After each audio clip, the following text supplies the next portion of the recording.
An abroad education loan of 30 to 50 lakhs means you're roughly paying an interest of 4 to 6 lakhs per annum. With 3% reduction in your interest rate, you can save roughly 1.5 lakh per annum, which is approximately equals to 10 lakh rupees in 6 to 7 years of your loan. Sounds like a big saving, right? But how do you save 3% of your interest rate? It is done by refinancing your education loan. Now, what is refinancing? How do you do it? Which banks offer this feature? For all the details, watch the full video.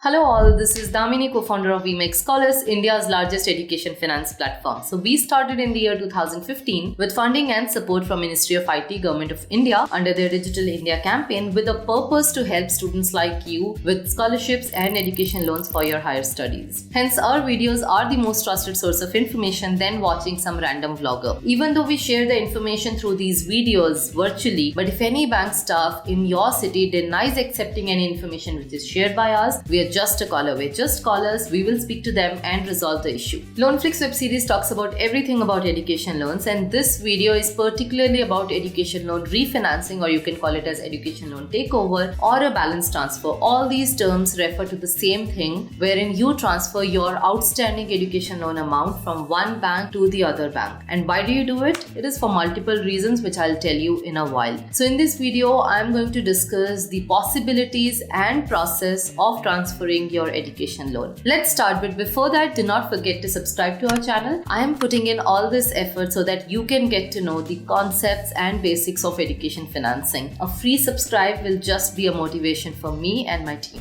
So what is education loan takeover? As I've already said, education loan takeover means basically you're transferring your outstanding education loan amount from one bank to another. Now, students do it for various reasons, but the two most common reasons are: number one, higher interest rate in their current bank. Number two, unfriendly repayment policies or unfriendly behavior of their current bank and they are fed up. So these are basically the reasons why students transfer. And now when they think of transferring, there are two common questions in students' mind. Number one, do I have to pay the first bank and then the second bank will pay me? Number two, do I need to pay the processing fee once again? So answering your first common question, so how this works is the current bank gives you a statement of the pending education loan amount. Then you submit this statement into the new bank. The new bank considers this as your loan amount and sanctions the loan as usual. Once the loan is sanctioned, they give you a check of the entire amount to be submitted to your current bank. So you do not have to arrange any money for clearing the loan. So it is a bank-to-bank transaction directly. Now answering the second most common question, do I need to pay a processing fee once again in the new bank? The answer is no. When you apply via VMake Scholars, we have approvals from almost all the banks that there will not be any processing fee for education loan transfer or takeovers. And even if there is a processing fee, it will be less than 5,000 to 10,000 rupees. Now let me tell you the most fascinating thing about education loan transfers. So almost all the banks, public sector banks and private sector banks, have a lower rate of interest for takeovers than the fresh loans. So for example, if one NBFC gave you a fresh loan at 12%, for the same NBFC, the takeover interest rate will only be about 11%. And when you apply via VMake Scholars, it will be further lesser by 0.5 to 1%. So that's the reason, let's say originally there were two NBFCs offering you a loan at same,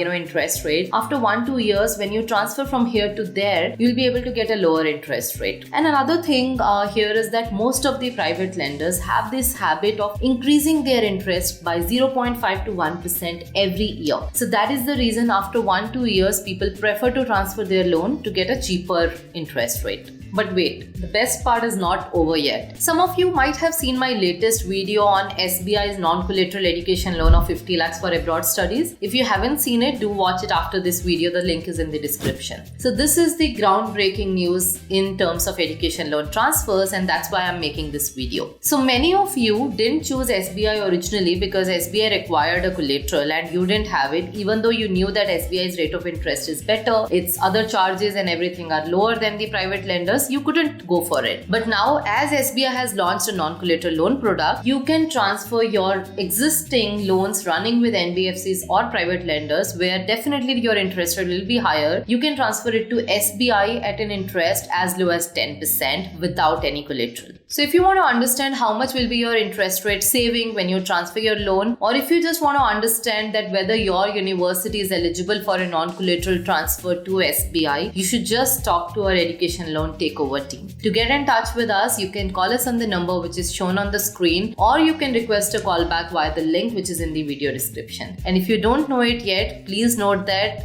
we do not charge you any service fee for any of our services. All the services of VMEX Scholars are absolutely free, as we are funded and supported by the Ministry of IT, Government of India. Coming to when should you transfer your education loan, I don't generally advise students to transfer their loan in the first 6 months after taking the disbursement, because most of the private sector banks and NBFCs charge a prepayment penalty if you close your loan with them in the first 6 months. But after 6 months, none of the banks have any penalties, which means you're free to transfer your loan anytime after that. In my last video on education loan takeovers, which I made a few years ago, I had mentioned that you should be done with your studies before transferring your education loan. But now most of the banks have changed their conditions, and most of the banks do not require you to be done with your studies anymore. So you can transfer your loan even while you're studying. You have taken first semester fee from one bank, then you can transfer and take the further disbursements from the new bank. Or you can transfer it after you're done with your studies as well. So whichever is convenient for you. So this is an updated piece of information which you can share it with your friends too, who might be studying abroad currently and thinking of education loan transfer.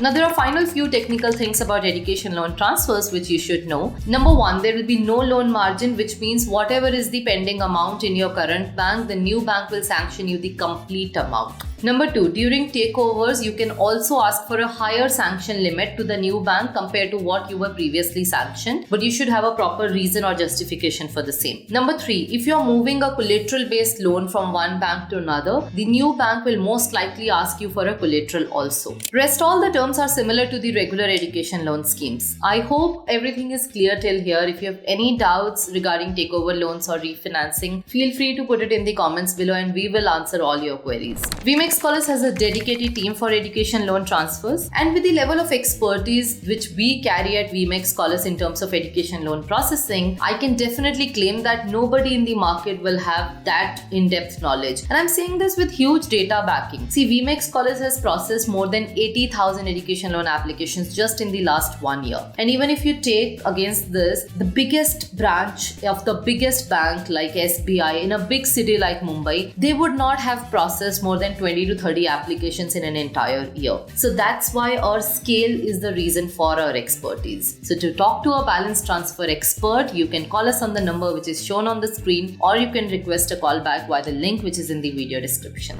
I hope you found this video useful, and if you are struck with a bank who is charging you a bomb on the name of interest rate, then you must approach us to shift it to a bank which will be much cheaper. And even if you're abroad, we'll still be able to help you and coordinate the entire process on your behalf with minimal support from your parents. So do approach us right today, and please note that all the services of VMEX Scholars are absolutely free, as we are funded and supported by Ministry of IT, Government of India. And if you're liking this video, do hit the like button, share it with your friends and colleagues, and stay tuned for my next episode.